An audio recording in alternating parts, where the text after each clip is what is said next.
Ako ang inyong Lolo Pael. At ako naman si Kabanong. At ito ang aming kwento.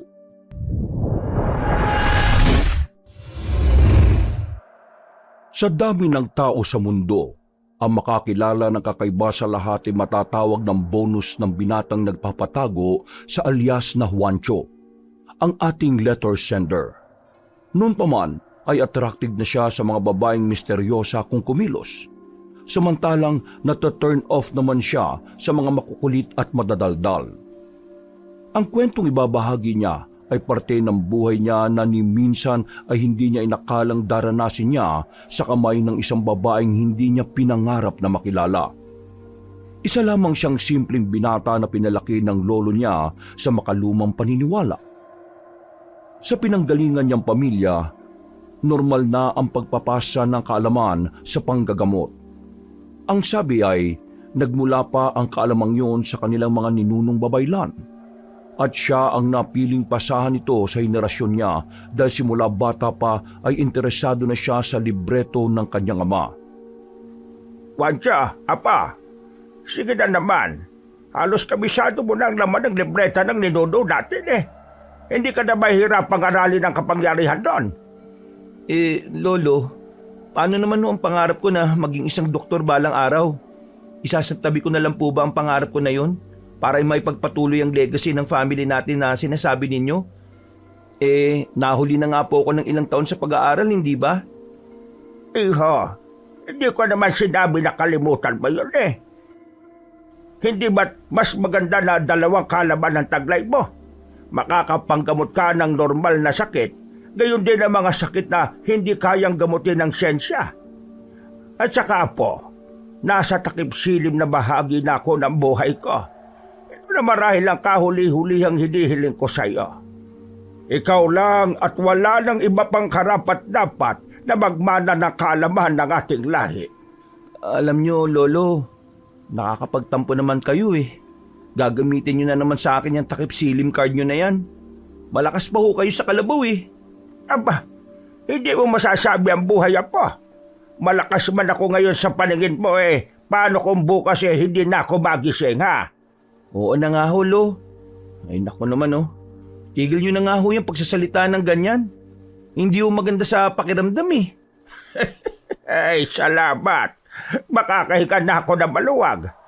Makakaasa ba ako na simula bukas eh matuturuan na kita? Ha? Hindi ho pwede bukas, Lo. May kailangan ho akong asikasuhin sa eskwelahan bago matapos ang semester ngayong taon eh. Hayaan niyo ho, Lo. Last week naman na ho ng pasukan. Bakasyon na ho namin sa susunod na linggo. Pwede niyo na akong turuan buong bakasyon. Ay, oo nga pala no.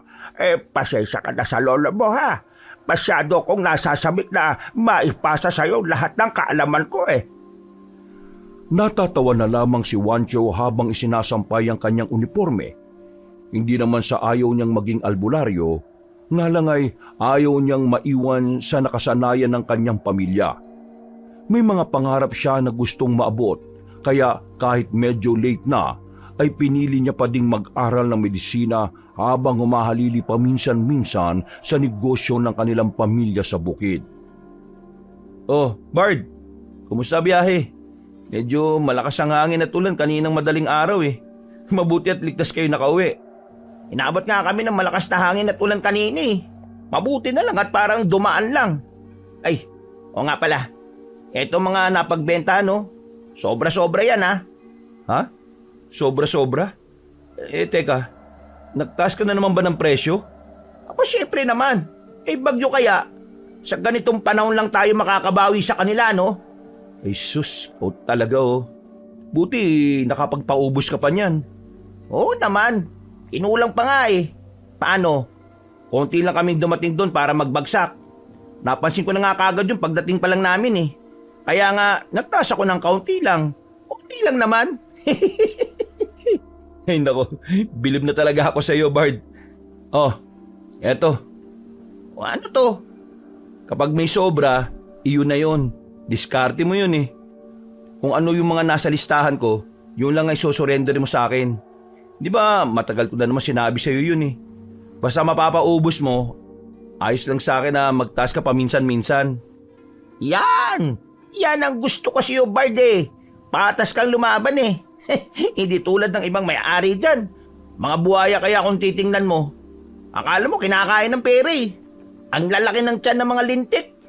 Eh bukod pa doon ha, mabait ka at gwapo pa. Ay nako, tigilan mo na nga ako sa katamisan ng dila mo. Baka mamaya bawiin ko pa yan, sige ka. Ay, teka muna. Hindi kita inuto ha. Ano ka, chika babes? Totoong gwapo ka naman talaga, Bard. Lagi mo ba naman akong kasama di nahawa ka ng kagandahang lalaki ko, di ba? Ay nako, tama ka. Kapag lagi ako nakadikit sa'yo, gumagwapo talaga ako tingnan. Mabuti alam mo. Teka, may pagkain ba? Nagugutom ako eh. Hindi kami nakapagmerienda ni Balong kanina. Wala namang mahintuan. Ang lakas kasi ng ulan kanina eh. May tira pang arroz caldo sa loob. Nagpaluto ako kanina ng merienda para sa mga magsasaka. Magsandok na lang doon. Isama mo na rin si Balong. Ay, o nga pala. Ikaw na ang bahalang magbigay ng bonus sa batang yan ha. Oo naman. O paano? Maiwan na kita dyan at nagugutom na talaga ako eh. Tamang-tamang arroz caldo sa malamig na panahon. Ay! Balong! Kaya na sa loob! Kumain ka muna bago ka umuwi ha! Mabilis namang sumunod ang binatilyo sa kaibigan niya. Sinabayan niya pa ito pero siya ay dumiretso sa kwarto ng lolo Andoy niya. Dito niya ibinigay ang mga napagbentahan. Siya lang ang namamahala ng mga ibabawas doon para sa iba't ibang gastusin. Binibigyan na lang din siya nito ng sahod niya. Bukod doon ay iba pa ang pang-tuition niya sa eskwelahan. Hindi naman sa pagmamayabang pero may ekta-ektaryang lupain ng lolo ni Juancho na natatamnan nila ng iba't ibang gulay at prutas. Kahit papaano ay masasabi niyang maalwan ng buhay nila at sapat ang pinansyal nila para makapag-aral siya ng gusto niyang kurso. Ang advantage nila sa ibang landowner sa probinsya nila, may sarili silang tracking at walang third person na nakikialam sa presyuhan ng mga binebenta nila. Bard! Bard! Oh, Palma, ano tumahagos ka? Gabing-gabi na. Inaabol ka na naman ba ng babaeng tinakasan mo? Uy, Tatantoy, hindi o. Mas matindi pa ho doon. Ha? Ano ka ba? Anong kalokohan na naman ang ginawa mong bata ka ha? Hindi ko naman ho sinasadya eh. Makapalo kasi ang amog. Hindi ko siya napansin. Nakabangga ka ba ha? Tatantoy, hindi ko sinasadya yun eh. Maniwala kayo. Ay, lintik na bata ka ha? Ha? Lolo? Ano nangyari? Bakit? Naku! Kuhain mo yung inhaler niya, Brad. Bilis! Ha? Oo, sige. Nasa ibabaw ng damitan niya. Bilisan mo, Brad! Lo, sandali lang ha. Sa ilong ho kayo huminga. Yan. Ganyan ho. Yan, ganyan. Oh, Ito na oh.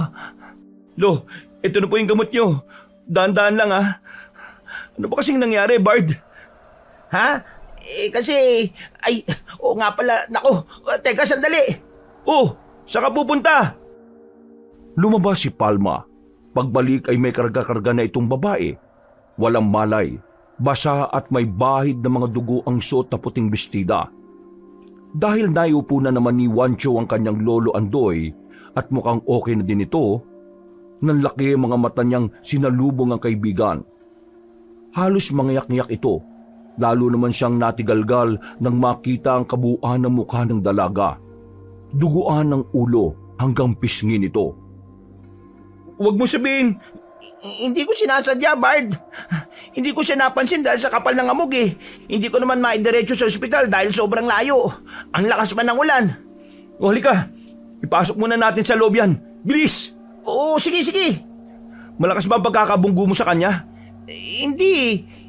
Parang hindi naman kasi nakapagpreno ako. Pero alam kong nahagip ko siya eh. Hindi siya pamilyar sa akin ha. Malamang na hindi siya taga rito. Dayo siguro siya.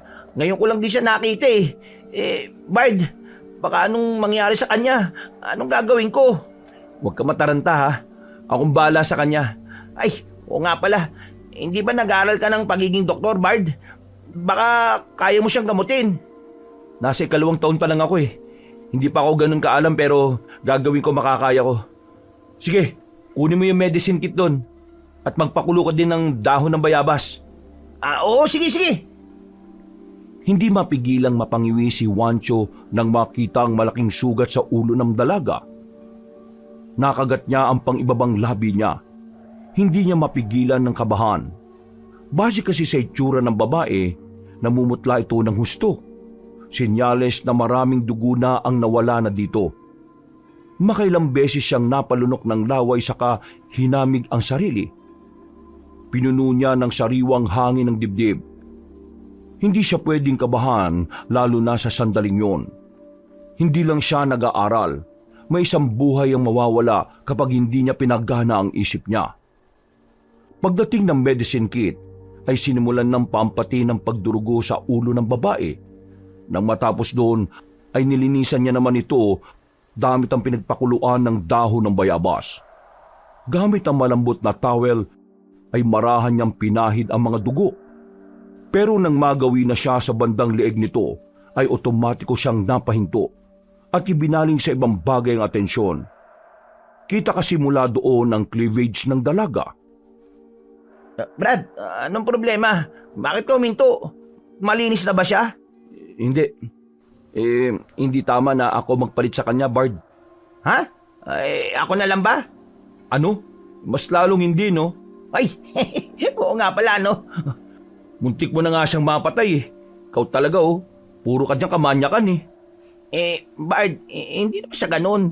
Hindi na nga ako mapakali dito sa sobrang takot eh. Hindi ko talaga naisip. Sige na.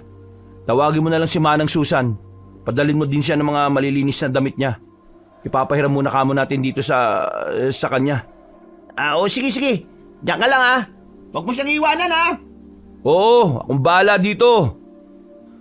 Lumabas muna kami ni Palma habang binibihisan ni Manang Susan ang babae. Nang tingnan ko si Palma, ay tahimik lang siyang nakaupo sa kawayang sofa. Mabilis na inuugoy ang mga hita habang inangat-ngat ang mga daliri. Totoong kabado siya at hindi mapakali. May inis akong nararamdaman sa kanya pero hindi ko naman siya masisi. Mataas ang elevation ng probinsya namin kaya madalas na makapalang hamog doon lalo na kung tagulan. Zero visibility talaga sa mga kalsada.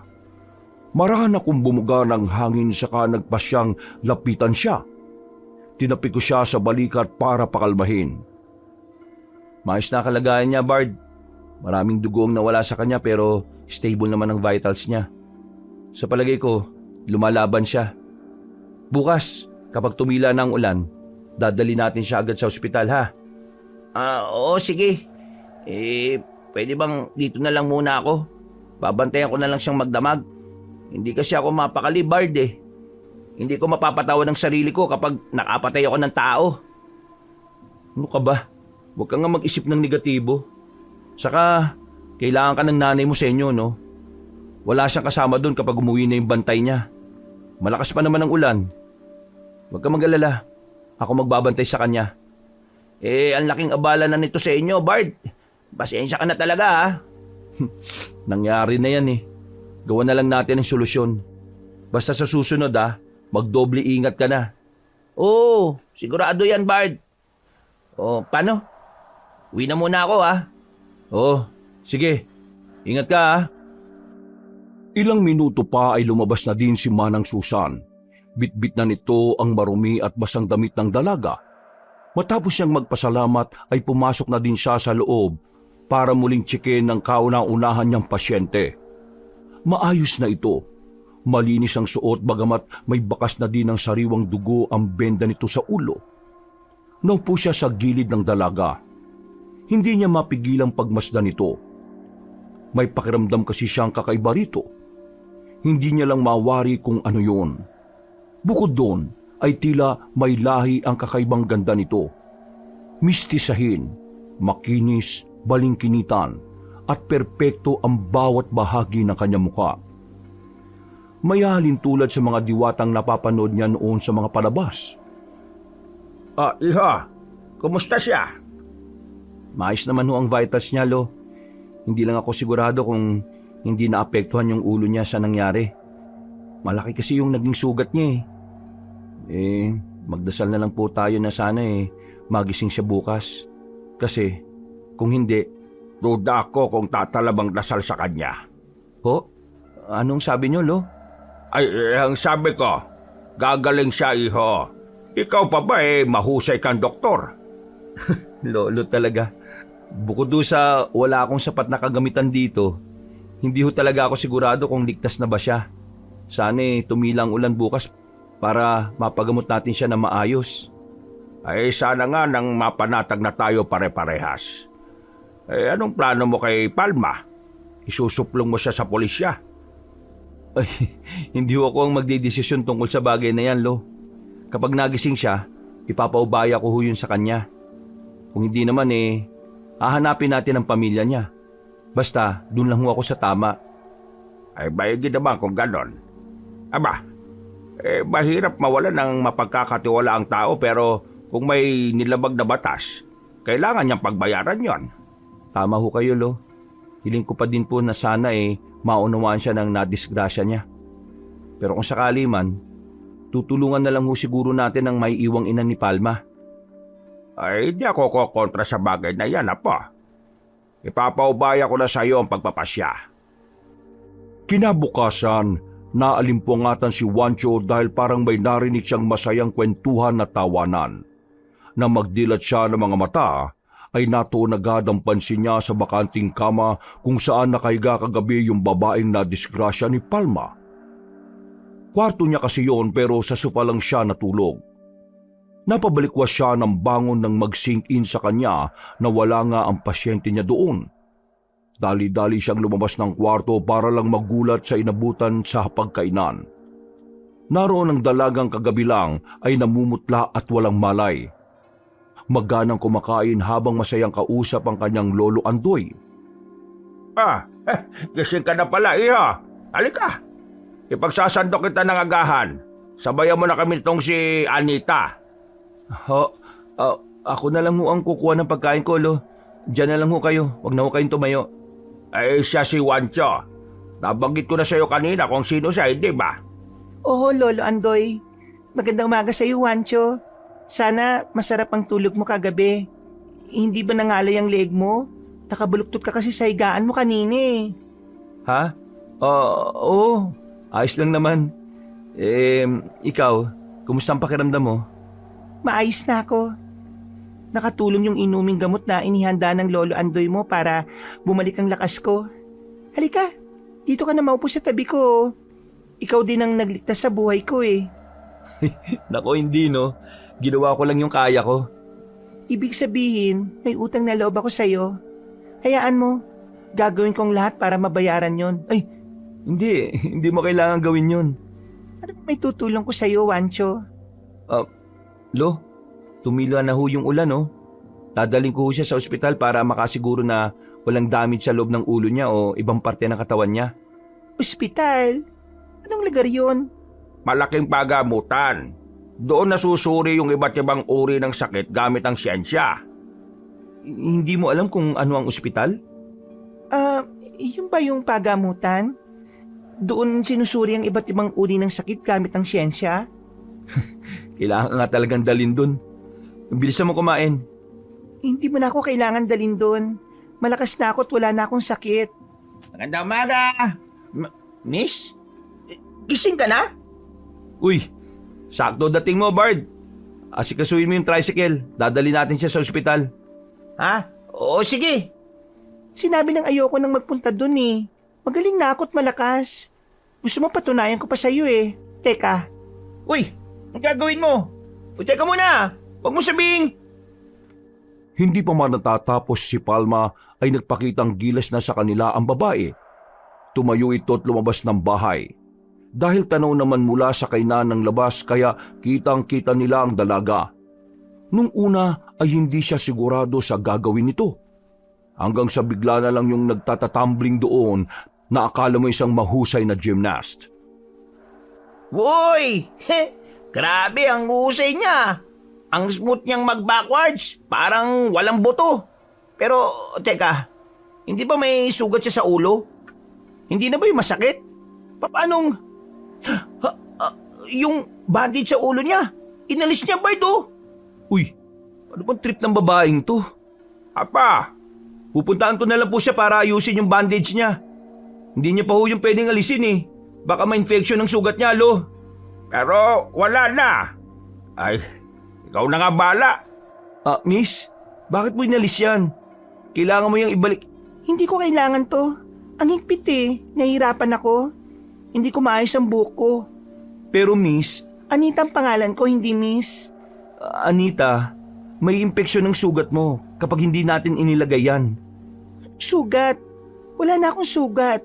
Nagaling na. Ano pong sinasabi mo? Akin na nga yan, ibabalik ko. Ayaw mo pa rin maniwala? Oh, ayan. Tingnan mo. O, di ba wala na? Hindi ko na kailangan yan. Ha? Paanong... Imposible naman. Lolo Andoy, nangako kayo sa akin kanina na ililibot niyo ako dito, di ba? Ay, aba, oo.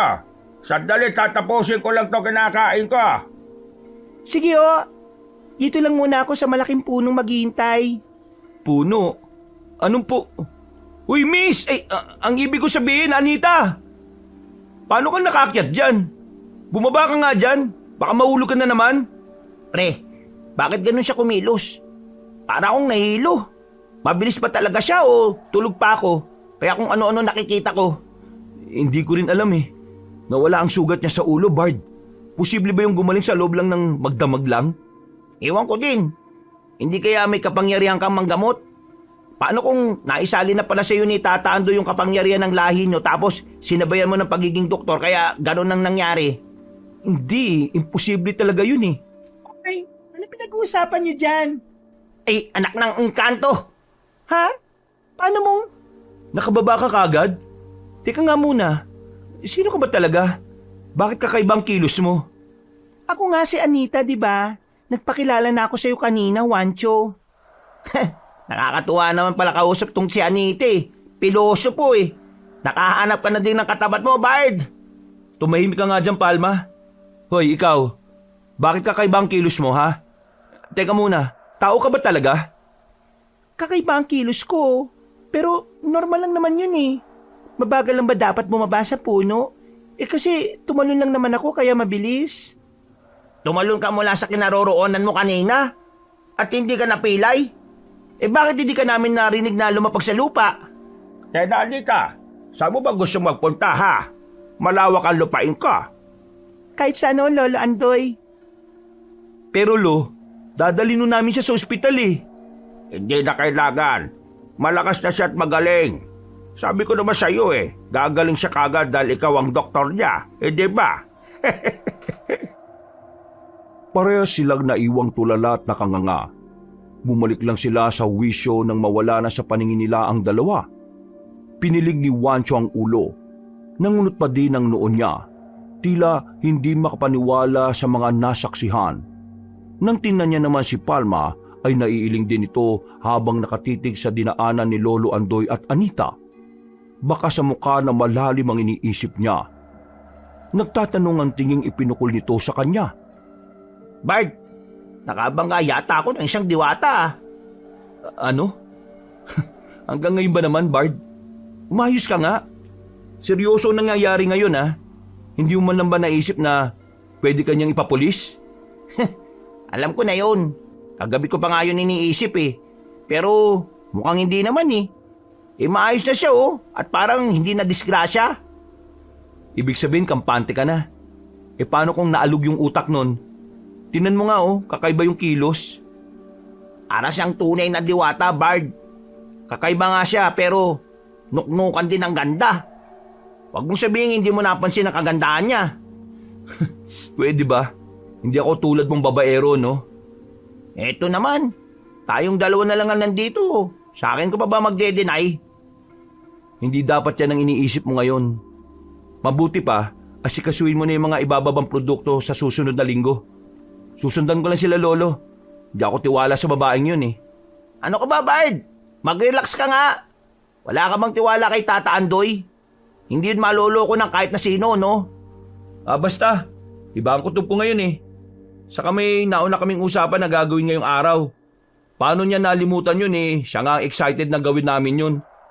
Teka, hindi kaya nagayuma si Lolo? Ang OA mo naman.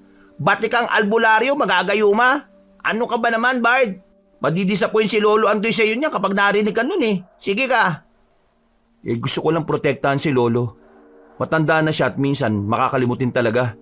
Paano kung i-take advantage siya ng babaeng yon? Makakalimutin ka mo? Baka nalimutan lang ang usapan ninyo. Alam mo ikaw, kaibigan ba talaga kita o ano?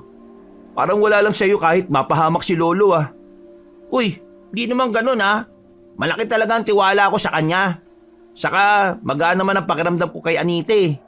Mukha siyang anghel na laging nakangiti. Ang lakas ng positive energy niya kaya nakakaawa eh. Ay nako, mag-almusal na nga lang muna tayo. Pakain ako, Bard ha. Marahas na lang na napabuntong hininga si Juancho. Gustuhin niya mang kumalma ay hindi niya magawa.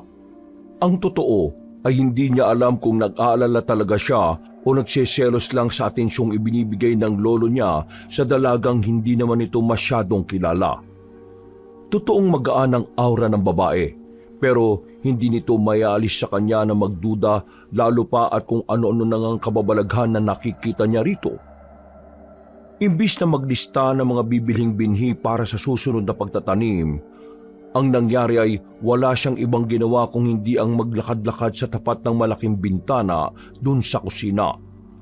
Nakabantay lang siya dun kung kailan babalik ang lolo niya at si Anita. Tanghali na nang bumalik ang mga ito.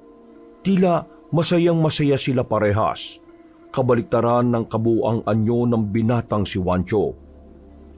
Atya, iha. Ikuha mo nga kami ng mainom nitong si Anita. Ang init sa labas eh. Hindi na ho kasi sana kayo nagpaabot ng tanghali, Lo. Paano kung atakihin ho kayo ng asma nyo? Dala-dala ko naman yung inhaler ka. Huwag ka nga mag-alala. Maaga kang tatanda niyan. Ayoko lang muna may mangyari masama sa inyo, Lo. Ay, wala namang mangyayaring masama sa akin na po. Kasama ko naman si Anita eh. Ay, oo nga pala. May dala kami mga gulay. Ipaluto mo kay Manang Susan mo para sa tanghalian. Oh, Lo. Ay, siya nga ho pala.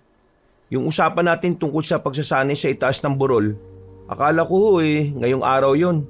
Ay, oo nga pala, no. Siya sige. Bukas ng maaga ipaalala mo ulit sa akin yan, ha? Lolo Andoy, pupunta na ako sa ilog para maligo. Ha? Alam mo ba yung daan? Oo, alam ko na. Madali lang naman eh. Ay, nako, kahit na. Hayaan mong samahan ka nitong si Juancho. Lo, ayoko ho. Maraming kabinataan doon minsan. Baka bastusin itong bisita natin. Sige na, samahan mo na siya't bantayan. Lo, kung ayaw mo, edi si Palma na lang ang utusan ko. Hindi naman marunong tumanggi ng batang yun eh. Lo, kilala niyo si Palma pagdating sa mga babae. O ano naman, may kontrol at respeto naman yun lalo na't alam niyang bisita natin. Abay, nadiskrasya na nga niya kagabi, hindi ba? Saka iba si Anita sa mga babae na uuto niya. Sige ho. Ako na sasama sa kanya. Yun naman pala eh. Sasamahan mo din naman ang dami mo pang sinasabi. Ay sige na, lumarga na kayo. Pagbalik nyo paniguradong luto na yung tanghalian. Inis na naunang naglakad si Juancho sa dalaga. Ni hindi niya ito nilingon man lang. Ang nasa isip niya, pagkatapos nilang mananghalian ay hahatid niya na ito sa kung saan ito nanggaling. Hindi siya pwedeng tumagal doon kung may pamilya naman itong uuwian. Nang marating ang ilog, ay saka lang siya lumingon sa likuran niya. Pero wala si Anita. Mariin siyang pumikit at pinuno ng hangin ng dibdib. Kinukontrol ang sariling magalit. Naghintay siya ng ilang minuto pero walang Anitang dumating doon. Napilitan tuloy siyang muling baybayin pabalik ang dinaanan. Nakita niya naman ang dalaga at pa-squat na nakaupo sa di kalayuan sa ilog. Masaya nitong tinitingnan at tinahawakan ng kung anumang bagay na nasa lupa. Nang malapitan niya ito, ay sa kanya napansing halaman pala ng makahiya ang nilalaro ng babae. Tingnan mo, Wancho. Kanina pa siya ganyan. Kailan kaya uli bubuka ang mga dahon niya? Para siyang nahiya nung hinawakan ko kanina. Mamaya pa yan. Pagbalik natin makikita mo nakabuka na yan. Pero gusto ko sila makita kung paano bumuki. Ha? Seryoso ka ba? Yang init-init dito oh. Pumunta ka na doon, mauna ka nang maligo. Susunod na lang ako. Hindi ako maliligo no? Hindi ka maliligo. Pero ang baho mo eh. Ano ka mo? Hindi naman ah. Oo kaya, naamoy kita hanggang dito eh oh. Napalunok ng laway si Wancho. Agad niyang naramdaman ang pamumula ng magkabila niyang pisngi. Sandali siyang hindi nakakibo. Hindi niya pa maramdamang napahiya ng ganun sa buong buhay niya. Ang bilis niyang naglakad pabalik sa ilog. Malayo pa lang ay hinubadan niya ang suot na damit at inamoy. Hindi naman yun mabaho. Medyo amoy pawis lang pero natural naman siguro yon, lalo na't mainit ang daan papunta sa ilog. Wala din naman siyang amoy sa kilikili kaya hindi niya alam kung ano yung naaamoy ni Anita na mabaho daw sa kanya. Bigla tuloy siyang naging conscious sa body odor. Bilang binata na confident sa anumang bagay, aaminin niyang nabawasan ng sinabing yun ni Anita ang pagkabilib niya sa sarili. Dinala ko sila rito. Gusto ko na ding maligo eh. Dito ko na sila babantayan. Oh, dito muna kayo ha. Maliligo lang ako. Teka muna. Anong ginagawa mo? Maliligo na. Ang ibig kong sabihin, bakit mo inubad yan? Eh kasi nga maliligo ako. Anak ng... teka muna sandali. Huwag mong rin. Huwag! Bakit? Baka ano eh. May makakita. Basta, isuot mo lang yan habang naliligo ka ah. Paano ko malilinis ang katawan ko kung may nakasagabal na kasuotan? Diyos ko naman oh. Saan planeta ka ba nang galing? Kung gusto mo, lumusok ka na lang muna sa tubig. Hanggang doon. Doon. Saka mo alisin yan. Pero mababasa ang damit ko. Wala akong isusuot pa uwi.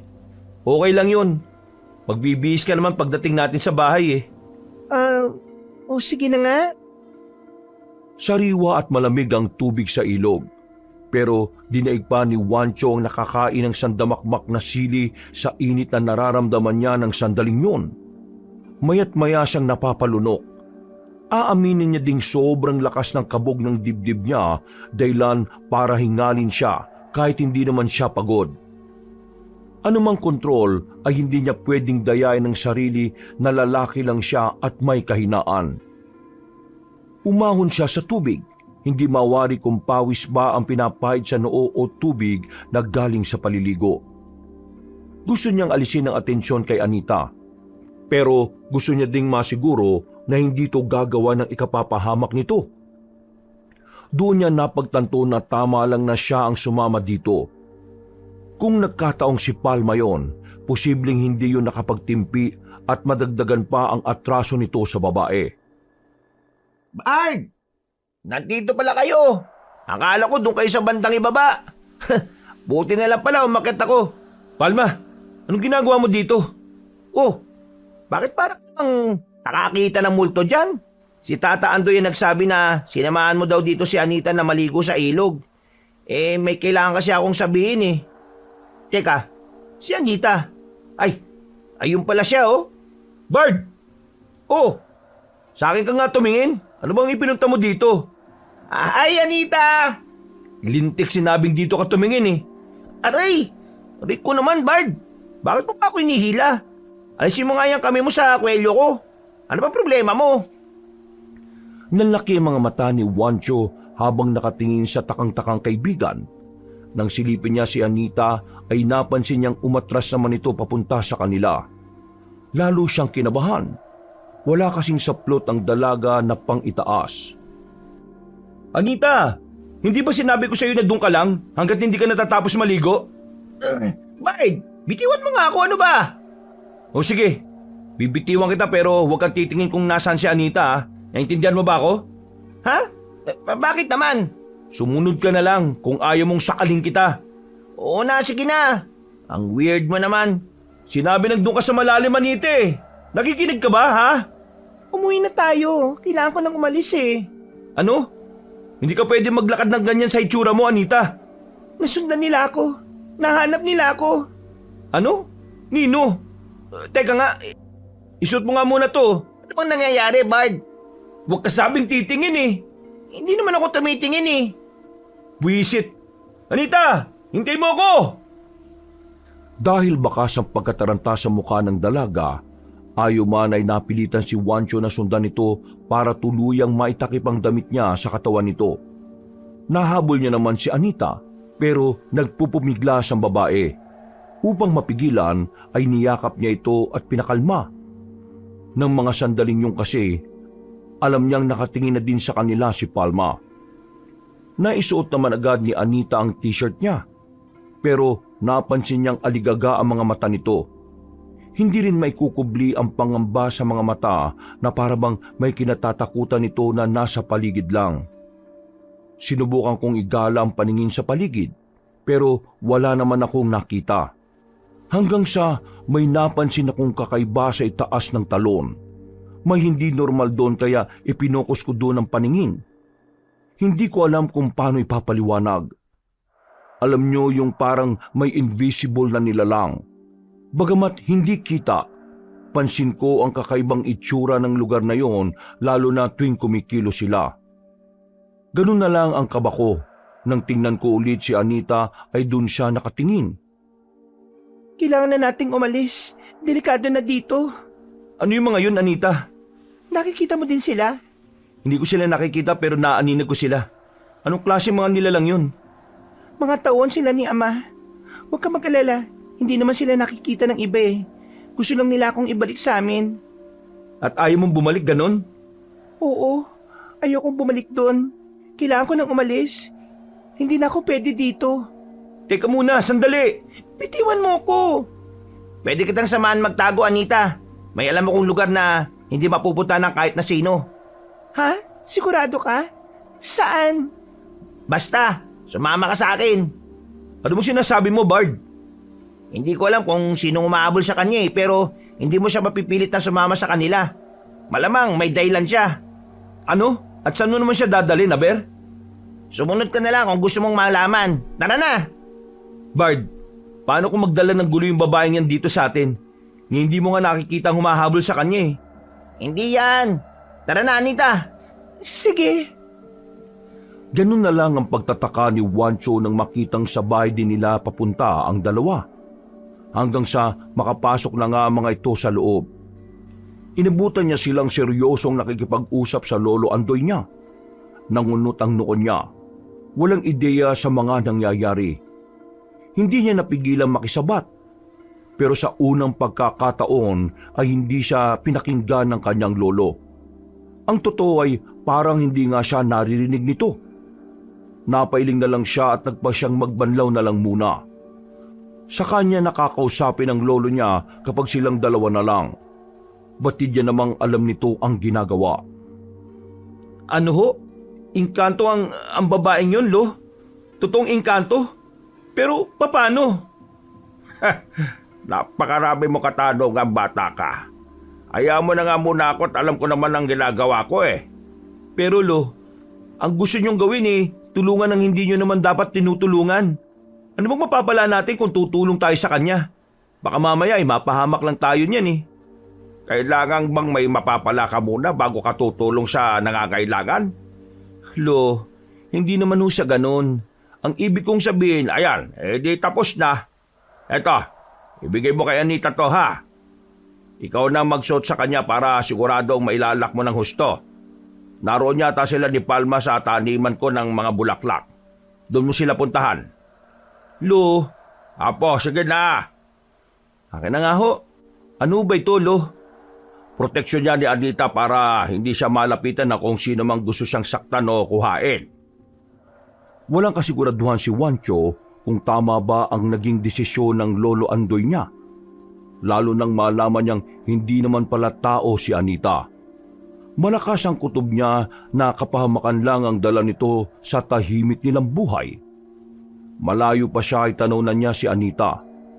Mag-isa itong nakaupo sa upuang gawa sa malaking gulong ng truck. Masayang pinagmamasdan ng mga bulaklak sa harapan nito habang malayang tinatangay na may kalakasang hangin ang mahaba niyang buhok. Sandali siyang napahinto sa paglalakad. Hindi niya namalayang pinagmamasdan niya na pala si Anita. Maganda naman talaga ang babae. Nakakahalina ang maamo nitong mukha, na kung inosente ka sa tunay niyang katauhan, iisipin mong napakagaan ng aura niya dahil totoo ang bawat ngiti niya at tawa.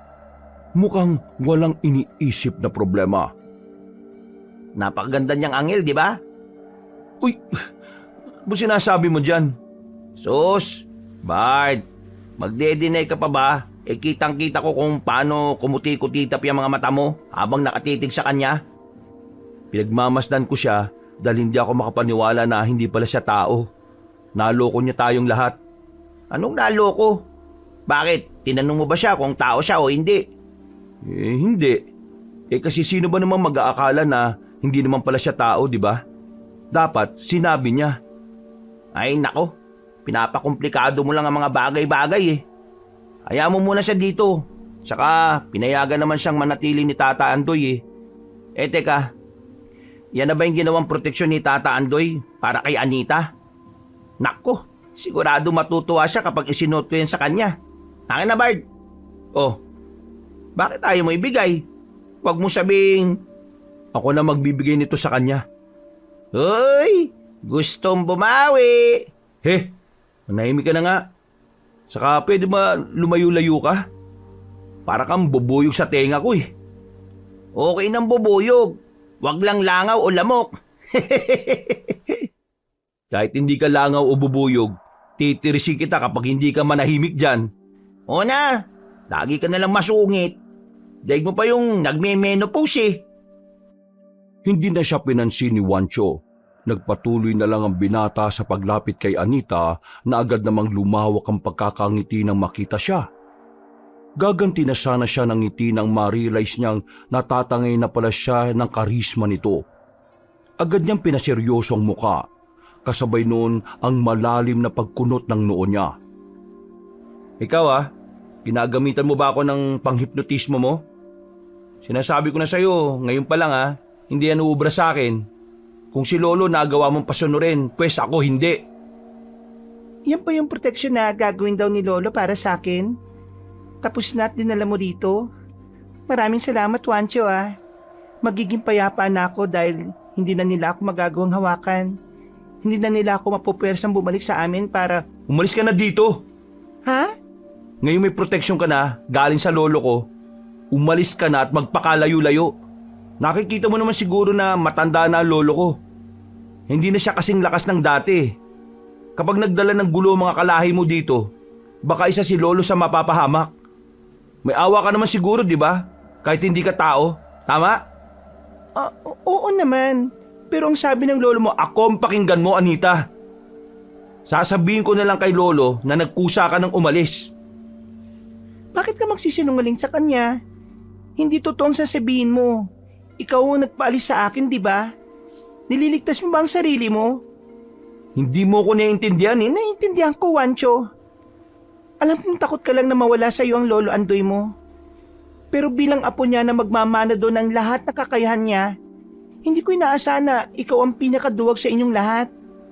Mas duwag ka pa kay Palma na simpleng binata lang at walang kakayahang labanan ng mga elemento.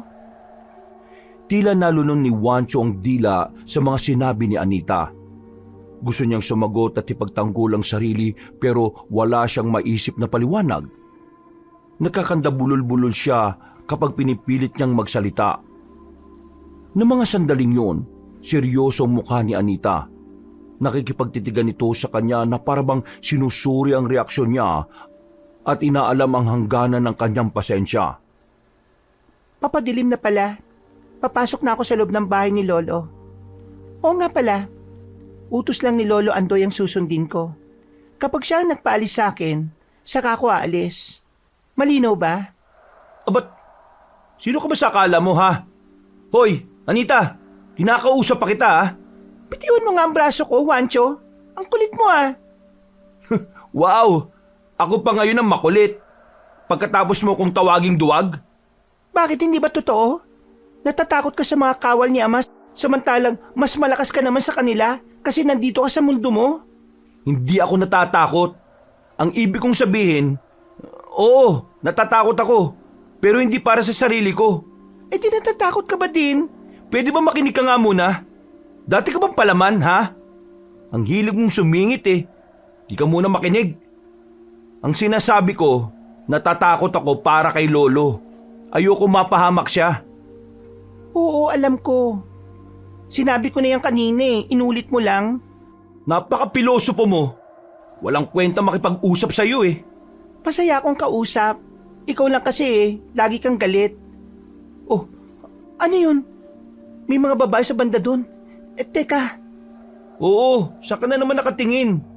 Hindi ko marunong magseryoso kahit sandali lang. huwag kang lilingon sa kanila, Juancho.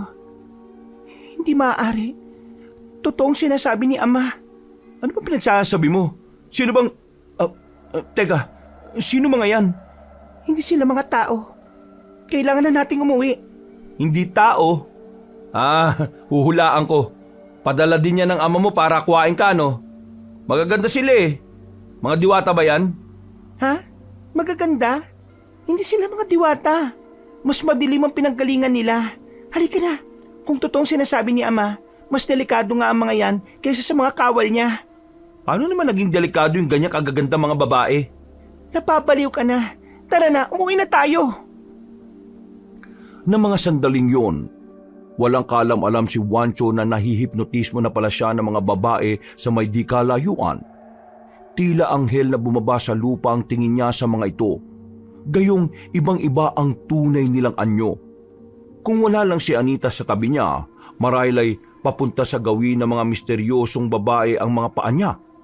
Hindi na siya tuluyang makakauwi sa kanila. Oh, mabutit nandito na kayo. Lalabas na sana ako para sunduin kayo eh. Teka, paano ko nakauwi dito? Juancho, Anita, Pari Joseph, pumasok kayo dito sa loob, bilisan niyo. Palma, ilak mo ang mga bintana at pintuan. Oh, nandito din ang nanay mo, Bard? Teka, ano ba nangyayari ha? Sinundo ko siya. Dahil mas ligtas siya dito sa inyo. May mga aswang sa labas eh, Bard. Ha? Ano? Aswang? Oo, mga babaeng aswang na nangaakit ng mga lalaki para makain nila. Lo, ano bang pinagsasabi nito? Hindi sila pangkaraniwang mga aswang. Hindi ko rin alam kung bakit sila napadpad dito. Lolo, pwede ko ba kayong makausap?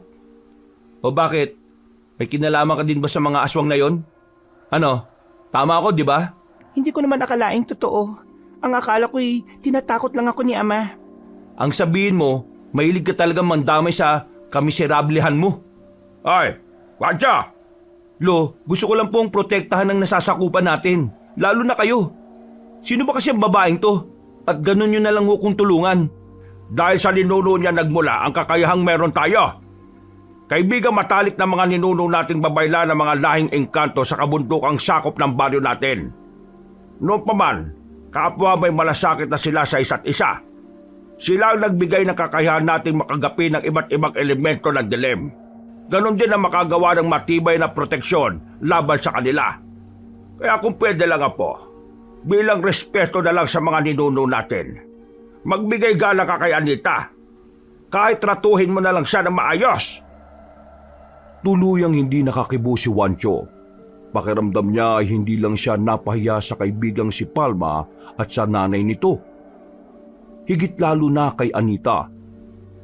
Dahil doon, kaya naisipan niya na lang lumabas ng bahay. Ganun na lang ang pagpigil sa kanya ng lolo at kaibigan nito pero parang wala siyang narinig. Ang gusto niya lang ng mga sandaling yon ay lumayo muna sa kanila. Magpalamig at bumalik na lang kapag kaya niya na ulit humarap. Pero hindi niya akalain ang paglabas niyang yon ang magpapahamak sa kanya. Namalayan niya na lang na nasa tapat na siya ng 3 babae. Nakatali ang mga paa at patiwarik na nakagapos sa sanga ng isang puno. At dahil nakabaliktad, naging daan yon para tuluyang mahantad sa kanya ang kakilakilabot na anyo ng 3 babae. Doon lang din siya parang natauhan. Nasaan ako? Paano ako napunta dito? Teka, anong klaseng mga halimaw kayo? Ibaba niyo ako dito! Kapag hindi lumabas si Prinsesa Anita dahil sa'yo, gagawin ka naming hapunan. Ano sa palagay mo, ha? Si Anita? Ano kailangan niyo sa kanya? Simple lang. Kailangan lang namin siyang dalhin kay Inang Reyna. Pero kapag nanlaban siya, siguradong mas marami ang mapapahamak sa lahi ninyo. Siya naman pala ang kailangan niyo eh. Bakit ako nakatali dito? Dahil alam naming mahalaga ka sa kanya. Pwede ka namin gawing pamain sa kanya. Hindi lalabas yung para sa akin. Pero kaya ko siyang dalhin sa inyo ng walang proteksyon. Nakikipagkasundo ka ba sa akin? Mahinang nilalang? Matalino ka, hindi ba? Alam mo ang ibig ko sabihin. At bakit naman ako magtitiwala sa iyo, Aber? Dahil galit ako sa kanya. Gusto ko na siyang mawala dito dahil alam kong gulo lang ang dala niya. Hindi ako nagkamali. Kung sino-sinong halimaw ang humahabol sa kanya eh. Gaya niyong tatlo. Kung iisipin, mukhang pabibilisin mo lalo ang trabaho ko. Binatang albularyo. O sige, pagbibigyan ko ang trip mo. Bukas ng gabi, dito mismo, kapag hindi ka nagpunta, ang buhay ng mahal mong lolo at kaibigan ang magiging kapalit. Uunahin namin sila sa harapan mo at saka kita ihuhuli. Oo, naintindihan ko. Sige na, ibaba niyo na ako dito. Aray, ang balikat ko. Napakahina mo talaga. Napakababa lang ng binagsakan mo pero parang pinatay ka na. Sayang at hindi pa leg mo ang nabali. Kung natuluyan ako, walang tutulong sa'yo para mapabilis ang trabaho mo. Sige na, umalis ka na at tuparin mo ang pangako mo. Mahinang binata. Lumalakad ang oras mo. Ang totoo ay nangangatog ang mga tuhod ni Juancho habang naglalakad pa uwi. Ramdam niya ang presensya na nakasunod sa kanya. At hindi nga siya nagkamali.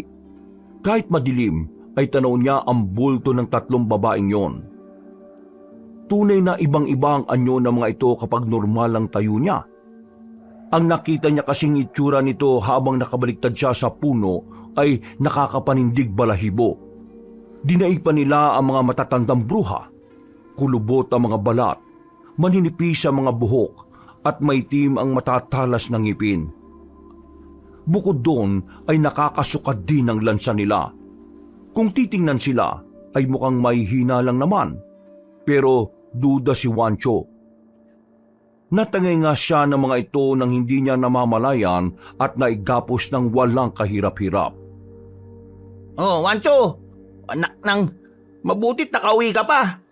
Ano ba pumasok sa isip mo at alam mo ngang mapanganib lumabas ka pa? Teka, okay ka lang ba ha? Ha? Okay lang ako. Nasaan si Lolo?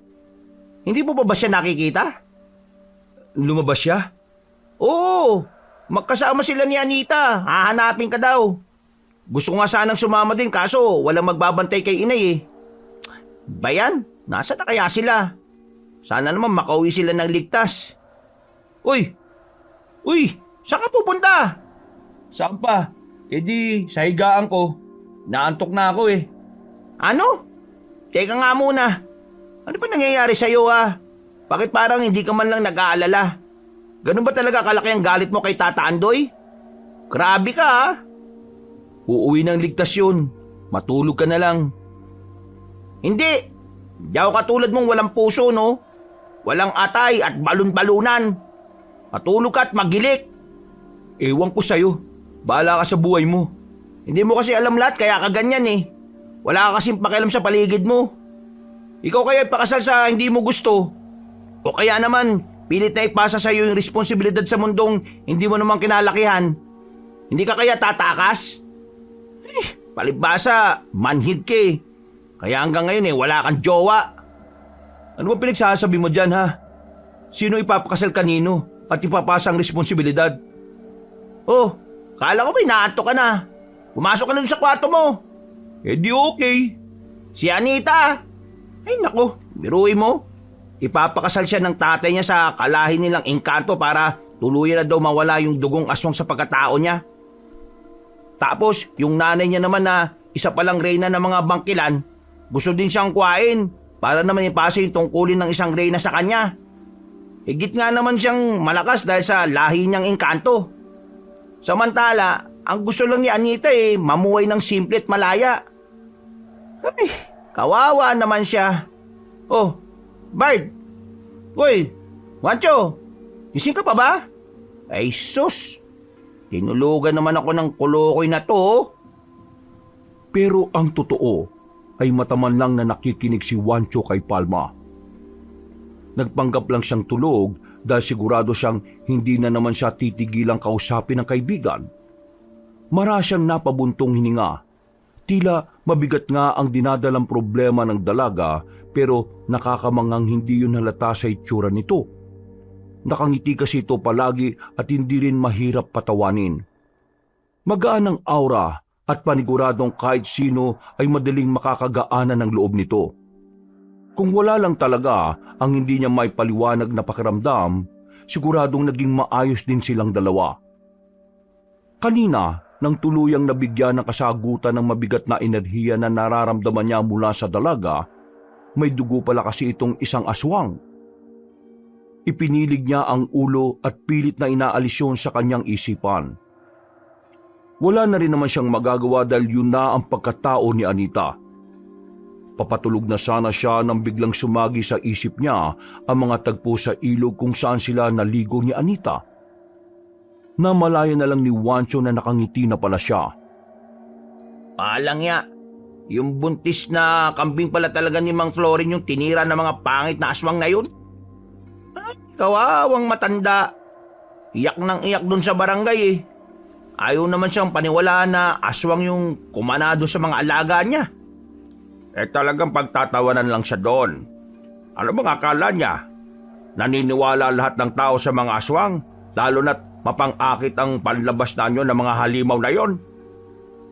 Kailangan na ho nating madaliin ang plano, Lolo. Marami pang mapiperwisyo kapag hindi tayo kumilos kagad Tutulong ho ako. Oy, Apo, gising ka na pala. Masaya ho ako na nakauwi kayo ng ligtas, Lo. Hindi ako magagalaw ng mga aswang na yon, Apo. Ikaw ang inaalala ko Mabuti na lang at maayos ka naman palang nakauwi kagabi. O siya, halika na't sumalo ka sa amin sa aming agahan. Pag-usapan na natin kung ano ang magiging plano. Bard, may lagnat ka ba? Ha? Lagnat? Bakit naman ako lalagnatin? Parang bigla kang kumalma Hindi ko tuloy alam kung matatakot ako, matutuwa Ano ka ba naman, Palma? Ang mabuti pa kumain ka na lang dyan. Ipagpasalamat na lang natin at parang natauhan din itong kaibigan mo, hindi ba? Tama ko kayo, Lolo Andoy. Mabati pa bumalik na naman sa pagiging Mr. Sugit. Tahimik lang na nakikinig si Wancho sa mga plano. Minsan ay nagbibigay siya ng opinyon, pero madalas ay patangu-tangu lang. Habang lumilipas ang maghapon, lalo siyang kinakabahan sa maaaring mangyari. Isa lang ang sigurado siya. Hindi siya papayag na may mapahamak higit lalo na sa lolo niya. 4:00 ng hapon, niyaya niyang magkape si Anita sa garden ng kanyang lolo. Maayos naman itong tumango pero ramdam niya ang pagtataka sa kilos ng dalaga. Sandali lang siya nitong tinitigan na parang tinatansya kung genuine ang pakikipaglapit niya. Kalaunan ay tinanggap ni Anita ang tasa ng kaping siya mismo ang nagtimpla, saka sila sabay na nagtungo sa malilim na pahingahan. Hindi ka na ba galit sa akin, Wancho? Galit pa din. Pero mas naiintindihan na kita ngayon. Bakit nga pala sa mundo pa namin ng mga tao mo naisipang magtago? Bata pa ako, naririnig ko na kung gaano kayo kabuti. Saka malakas ang pakiramdam ko na magiging ligtas ako sa inyo. Ganun ka kasigurado? Oo. Nakikita ko naman sa mga mata ng nakatira dito ang kabutihang loob Kahit minsan, masungit sila at laging nakasigaw. Ako ba yan, ha? Sa palagay mo, alam kong mabuti kang tao, Wancho. May pinoprotektahan ka lang talaga kaya ganun ka. At naintindihan ko yun. Oh, bakit ka biglang natahimik dyan? Ha? Wala. Masarap talagang magkape dito lalo kapag ganitong medyo mahangin, di ba? Oo, tama ka. Maganda sa mundo namin pero mas maganda dito. Doon kasi parang hindi totoong lahat eh. Sa sobrang perpekto, nakakayimot na din. Dito ko lang naramdaman ng maging malaya at maging masaya nang hindi nag-aalala kung anong magiging kapalit nun. May gagawin ka ba mamayang gabi? May papakita sana ako sa iyo eh. Mamayang gabi eh. Saan naman? Sa lugar na paborito kong pasyalan. Wow, sige ba? Pero paano yung mga alipores ni inay? Hindi ba may proteksyon ka naman? At ako din meron. Sa bagay, ano ba ipapakita mo sa akin doon? Bago magsalita ulit ay ngumiti muna si Juancho. Maya-maya pa'y pinaliwanag niya na dito kung ano nga ba ang gagawin nila. Sumapit ang gabi. Bagamat batid niya nang hindi na sila mapapahamak pa, hindi may tatangging naroon pa rin ang kaba. Hindi niya kasi pwedeng pagkatiwalaan ang sinabi ng mga halimaw na yon. Unang-una, manlalansi sila at mapagpanggap. Bago lumabas ng bahay ay pinalitan na din ni Juancho ang pangontra na susuotin ni Anita. Walang orasyon na ipinalit niya doon kaya wala yung bisa. 9:00 ng gabi, wala ng tao sa paligid. Dahil liblib na lugar, karamihan sa mga taga-baryo ay tulog na ng mga ganung oras. Habang naglalakad ay alerto mga mata ni Juancho. Kinakalkula ang bawat hakbang niya. Ganon din ang pagitan nila ni Anita. Maya-maya pa ay lumitaw na ang mga 3 babae. Sabay-sabay silang lumabas mula sa likuran ng puno kung saan siya itinali ng mga ito nung nagdaang gabi. Madilim at tanging liwanag lang ng buwan ang nagsisilbi nilang liwanag. Ngumisi ang 3 sa kasinuri ng tingin si Anita. Maya-maya pa'y nakapalibot na ang mga ito sa dalaga. Ikaw na ba yon? Ang susunod namin magiging reyna? Totoo ngang maganda ka at may kakaibang enerhiya. Ha! Dapat ba magbigay galang na ako sa iyo ngayon, Prinsesa Anita? Paano kayo nakalapit sa akin? Lumayo kayo! Heto, masusunog kayo kapag lumapit kayo sa akin! Aray! Ang braso ko! Bitiwan mo ko! Paano mo ako nahawakan? Hindi. Ang protection ko. Bakit? Imposible! Juancho! Patawad, Anita. Paano ba yan, Prinsesa? Tinraidor ka ng mga taong pinagkatiwalaan at prinotektahan mo! Kahit kailan talaga hindi kayo patas lumaban. Bakit? Hindi ka ba tiwala sa kakayahan mo, ha? Paano ka naging kalang kamay ni Ina kung napakahina mo naman pala? Manahimik ka! Ang mabuti pa, sumama ka na lang sa amin para wala nang ibang maperwisyo at masaktan! Hindi niyo ako maisasama hanggat buhay ako. Patayin niyo muna ako. Narinig niyo ba yan? Gustong mamatay ng prinsesa? Kung ano ang hiling mo, yun ang ibibigay ko. Sa oras na malaman ni Inang Reyna ang kamatayan mo, wala siyang magagawa kung hindi ang ibigay sa akin ang trono. Sa palagay mo mapapatawad ka niya kapag pinatay mo ako? Masyado kang ilusyonada. Bakit? Ako ba ang papatay sa'yo? Ibig mo sabihin? Napakaraming pwedeng dahilan. Bukod sa lahi nyo, nariyan pa mga pakilamerong kutong lupa na yan. Sa oras na mawala ka sa landas ko, maubos din ang mga mahihinang nilalang na yan. Paniguradong dadanak ang dugo sa lugar na ito at mabubusog kami sa napakasarap na karne ng mga tao. Simpiado ba kayo nakatira? O baka naman mas malalim pa doon? Dinig mo pang demonyo sa kasamaan ah. Pwede ba, Juancho? Ngayon ka pa magmamalinis? Dapat masaya ka dahil aalisin ko na sa mundo ninyo ang babaeng ito, hindi ba? Wala ka nang gagawin pa dito. Umuwi ka na sa lolo mo. Bantayan mo siyang maigi. Hindi ako natatakot sa'yo. Hindi kita tinatakot. Ayoko lang na may pagsisihan ka dahil natagalan ka sa pag-uwi. Bakit? Anong ginawa nyo, ha? Shh! Surprise lang yon. Ang hinihintay niya. Kuhain ang babaeng yan. parte lang ng katawan niya ang kailangan nating ipakita sa Inang Reyna at maniniwala na siyang wala nang nag-iisa niyang tagapagmana. Palma! Ngayon na! Mula sa itaas ng puno, bumagsak sa 3 babae ang malaking net na bukod sa may basbas na makapangyarihang orasyon, binabad din yun sa tubig na may suka at asin. Halos sumusok ang katawan ng 3 babaeng aswang. Nakakabingi din ang mga palahaw nila. Sinubukan nilang pumalag pero hindi sila makagulapay sa sakit. Bawat parte kasi ng katawan nila na nadidikitan ng tali ay nasusunog. Habang ang nakakaakit nilang itsura ay biglang napalitan ng nakakakidlabot na anyo. Ang tunay nilang anyo bilang mga utosang bruhang aswang ng Inang Reyna ng Bangkilan.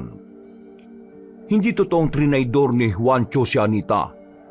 Una pa lang ay inamin niya na sa kanyang lolo ang naging kasunduan niya sa mga aswang. Oo nga't galit siya kay Anita nung nalaman niya ang katauhan nito. Pero hindi siya ganun kasama para ipahamak ang babae. Lalo na't alam niyang mahalaga ito sa kanyang lolo. Doon na nga nabuo ang mga plano kung paano babaliktarin ang naunang kasunduan. Imbis na si Anita ang mahuhuli, ang 3 babaeng aswang ang susukulin nila at pupuksain. Pakawalan niyo kami! Ang sakit! Ang kirot! Alisin niyo to sa katawan ko! Ano akala niyo? Hahayaan na lang kaming mapahamak ni Inang Reyna! Sa ginawa niyo ito, ihanda niyo mga sarili ninyo at ang buong baryo na ito! Hindi kami ang nanggulo sa inyo. Kayong dumayo dito at namerwisyo. Mga pagkain lang namin kayo. Wala kayong mga silbi kung hindi panlaman sa sikmura namin. Amin ang mundong ito. Amin lang. Sa oras na maging reyna ko, sisiguraduhin kong uubusin ko kayo mga tao.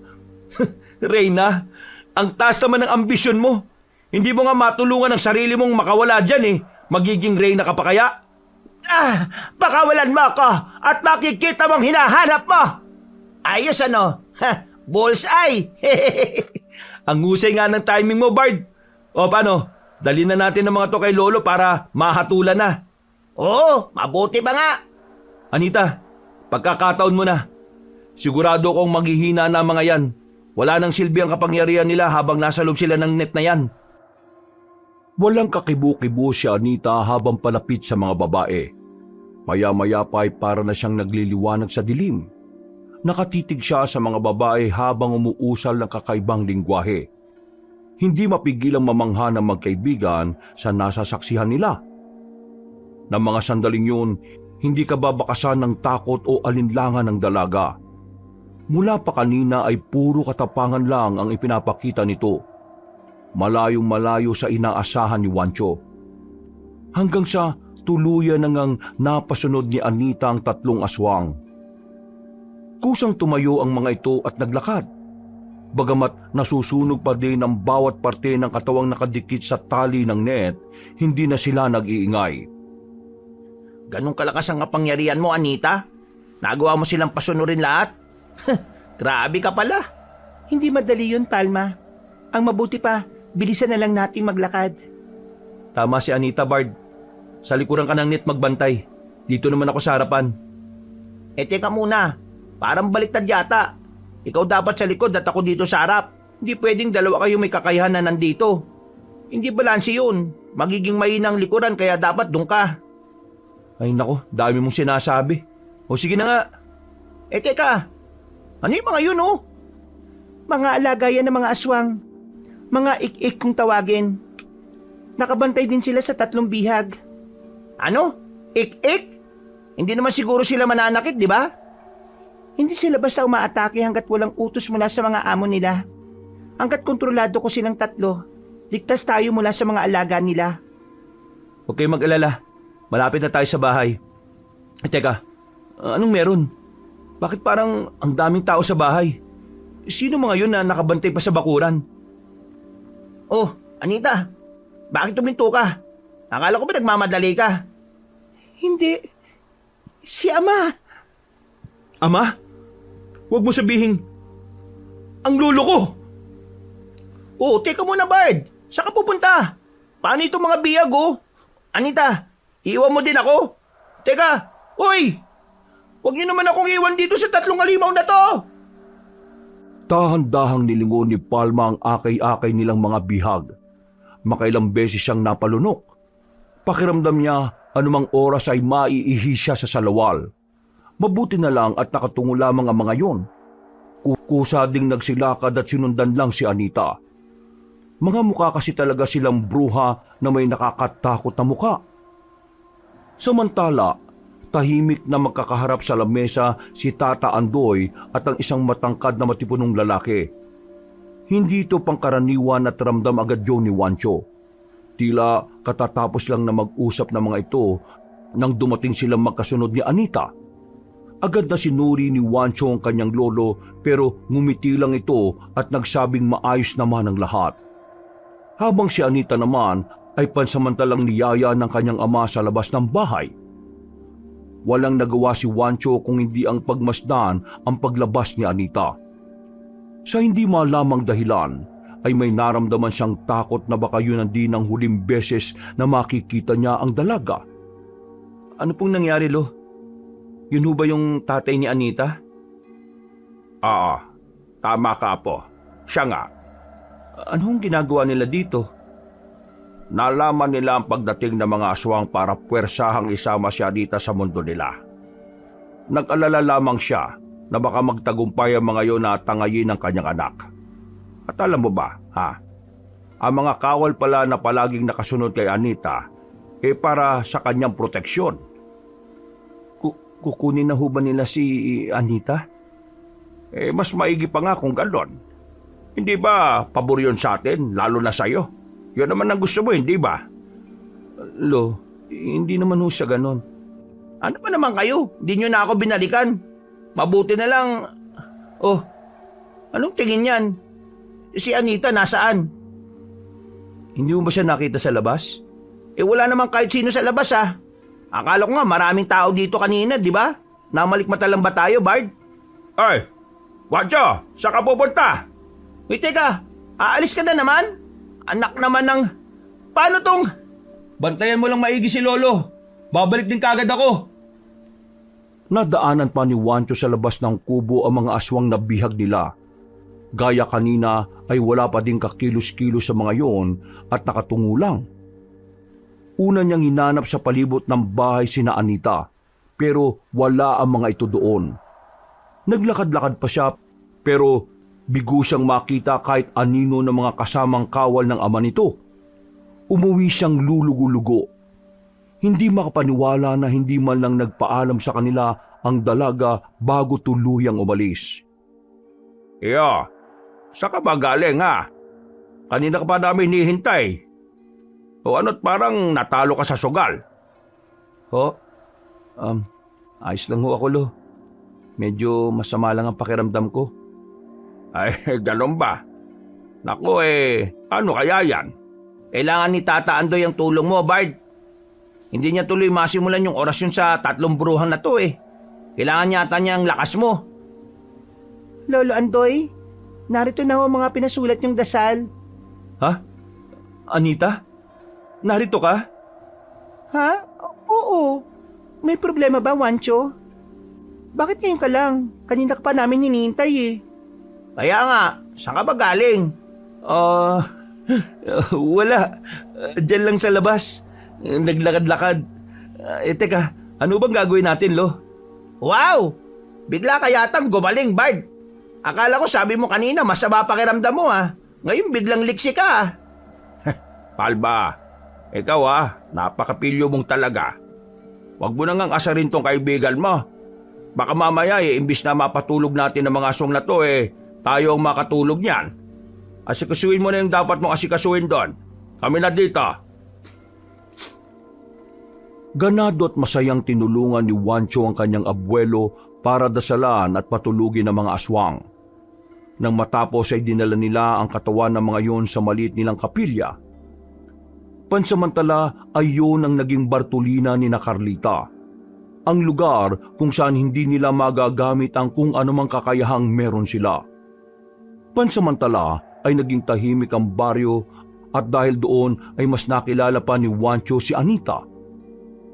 Mukhang nakakaigihan na kayo ni Anita. Ano? Di ba sabi ko sa'yo, hindi naman siya mapanganib? Mapanganib pa rin. Ano? Hanggang ngayon ba naman? Sa palagay ko, may bagay siyang kinuha sa akin nang hindi ko namamalayan. Ganon? Ano naman yun? Yung puso ko. Talaga? Naku, delikado nga. Teka. Anong sabi mo? Puso? Pucha, ang mais mo naman, Bard. Kinikilabutan ako. Loko-loko ka talaga. Pero teka muna, anong mais? Corny! Ang lakas ng lobong magbitaw ng punchline tapos ang slow mo. Hindi ka pala normal magkagusto. Nagiging weirdo ka. Oh, nandito na pala kayong dalawa. Pinapatawag na kayo ni Lolo Andoy. Handa na ng hapunan. Hoy, Anita. Sakto dating mo. Magnanakaw ka daw ng aray ko. Sikmura ko yung Bard. Sinikmura mo naman ako. Magnanakaw? Ako? Ay nako, wag mo nang pansinin si Palma. Shackle talaga yan eh. Kayo talaga, ang tatanda nyo na pero para pa din kayo mga bata mag-asaran. Tara na, lalamig ang pagkain eh. Teka muna, Rico. Parang tumas yung acid ko sa ginuha mo, Bard. Kulang pa yan. Pasalamat ka nga, yan lang ang inaabot mo eh. Gusto ko lang namang kumpirmahin kung totoo yung bintang mo kay Anita eh. Oo. Teka muna. Sige na, hindi na pala. Ito naman, kahit kailan mainitin ang ulo. Nang gabing yun, habang nagsasalo-salo, binanggit ni Anita ang desisyon niyang magpagamot sa tanyag at misteryosong ermitanyo na nakatira sa pinakaliblib na bahagi ng Sierra Madre. Base na din kay Tata Andoy, posibleng may kakayahan yung gawing permanenteng tao si Anita, kung yun ang nais ng puso ng dalaga. Sa narinig ay parang nagningning ang mga mata ni Juancho. Parang lalabas na nga sa dibdib niya ang puso niya sa sobrang excitement. Sa loob ng ilang linggo, napagtanto niyang hindi lang masiyahin si Anita. Puro din ang kabutihan nito at di hamak na mas may konsensya kumpara sa ibang mga tao na nakilala niya. Wala siyang may pipintas dito dahil kahit may lahi itong bangkilan, ni minsan ay hindi ito naging marahas o mabangis. Hindi mo ko kailangan samahan, Juancho. Kaya ko naman ang sarili ko eh. Dito ko na lang siguro kay Lolo Andoy. Hindi ba kailangan yung orasyonan araw-araw ang mga kawal ni Ina? Pero hindi naman ako mapapakali dito, Anita. Mapanganib para sa isang babae na maglakbay sa kagubatan na mag-isa. Nakalimutan mo yata na hindi naman ako basta-basta babae lang. At nakalimutan nyo din ba na malakas pa ako at kaya ko pang orasyonan ng mag-isa ang mga aswang na yon. Saka nasa loob sila ng kapilya, no? Wala kayong dapat na ipag-alala. Sige na, iho. Tama ang desisyon mo na samahan si Anita. Lo, kanina pa ho ba kayo dyan? Ay, pasensya na kayo ha. Hindi ko naman sinasadyang marinig yung usapan ninyo eh. Sa palagay ko kailangan kong makisabat. Kayo talaga, Lolo.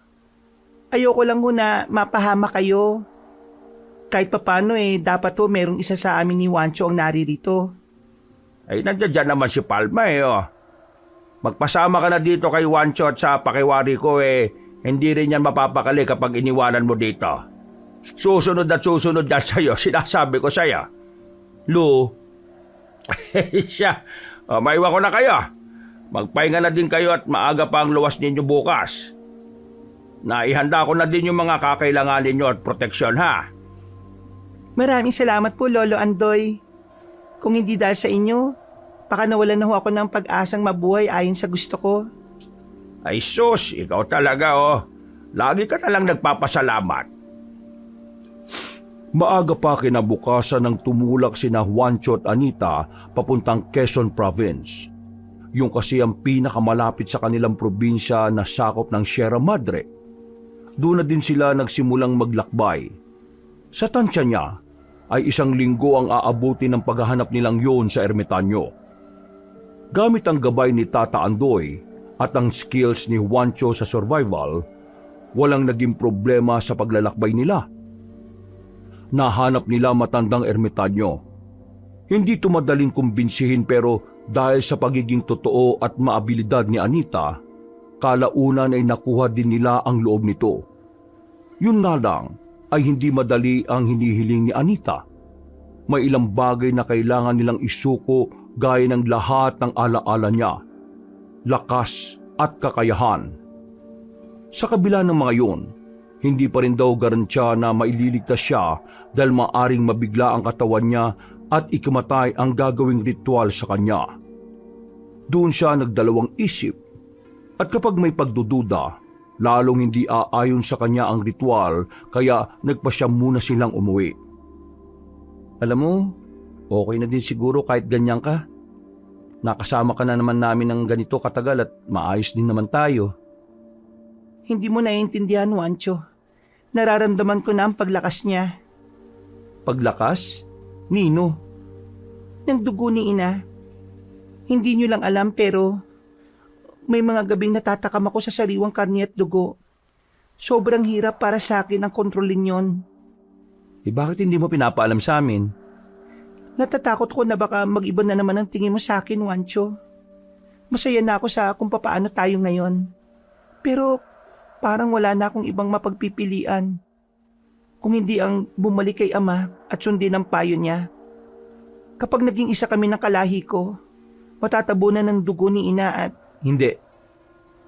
Kaya nating labanan yan, Anita. Magtiwala ka sa akin. Gagawin ko ang lahat para protektahan ka. Walang aalis ha. Hindi ako papayag. Dito ka lang. Kapwa bagsak ang balikat ng dalawa habang papauwi. Parehas walang enerhiya pero sandali lang yun. Sa bayan pa lang kasi ay nakarating na sa kanila ang dilubyong nangyayari sa baryo nila. Marami daw ang alagang hayop ang nangamatay. Bukod doon ay nagkawalaan din ng mga kalalakihan at natatagpuang wakwak ang katawan. Ang ilang nakaligtas ay nagkwento na may malakas na babaeng aswang daw ang nanginginain sa buong baryo. Halos takbuhin na ni Juancho at Anita ang pagitan ng bayan at baryo nila. Ganun na lang ang dasal nila na sana'y ligtas ang pamilyang iniwan nila. Pagdating nila sa baryo ay gabi na. Walang ilaw ang mga bahay at nakabibingi ang katahimikan. Nagmistula yung patay na baryo. Nadaanan pa nila ang sirasirang kapilya. Bard! Buti dumating na kayo! Diyos ko! Hindi ko na alam ang gagawin. Ilang araw na kaming walang kain. Kahit umaga hindi kami makalabas. Ang akala ko, kung hindi kami mamamatay ng dilat ang mga mata sa sobrang takot naman kami mamatay. Bakit? Nasaan si Lolo Andoy, Palma? Nako, nandun sa kwarto niya, nangihina. Pasensya na kayo ha. Hindi ko siya nagawang protektahan Ha? Bakit? Anong nangyari kay Lolo? Hindi kasi siya umaalis sa kapilya. Ayaw niya pakawalan yung mga biyag kaya... Bard, sorry talaga. Lintik! Anita, maniwala ka. Sinubukan ko siyang kumbinsihin pero... Huwag ka mag-alala. Naiintindihan ka namin. Ako ang dapat humingi ng tawad, hindi lang sa iyo, Palma. Kung hindi maging sa buong baryo na ito. Agad na sinundan ni Anita si Juancho. Sa kwarto'y inabutan nila si Tata Andoy na walang malay. Halatang nangihina. May bakas ng sakal sa liig at may dugo din sa kaliwang dibdib. Halos mapalod si Juancho sa labis na awa sa kanyang lolo. Si Anita naman ay hindi napigilang mapaluha. Matapos humingi ng tawad ay hindi na nag-aksaya pa ng oras ang dalaga. Gamit ang kanyang kakayahan, ginawa niya ang lahat para bigyan ng lakas sa matanda.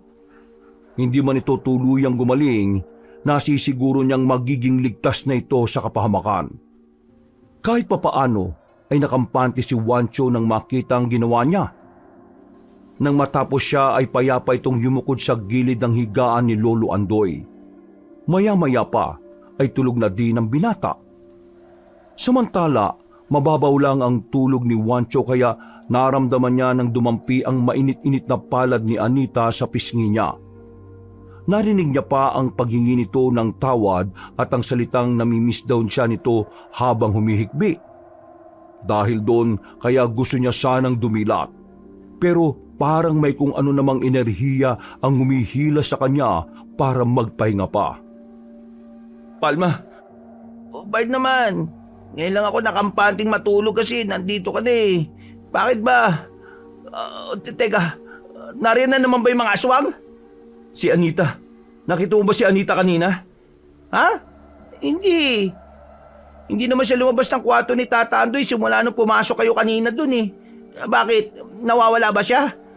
Hindi maaari. Hoy, teka Bart! Huwag kang lalabas! Delikado! Ay, bakit pang kulit nito? Bantay mo saglit si Lolo! Na naman?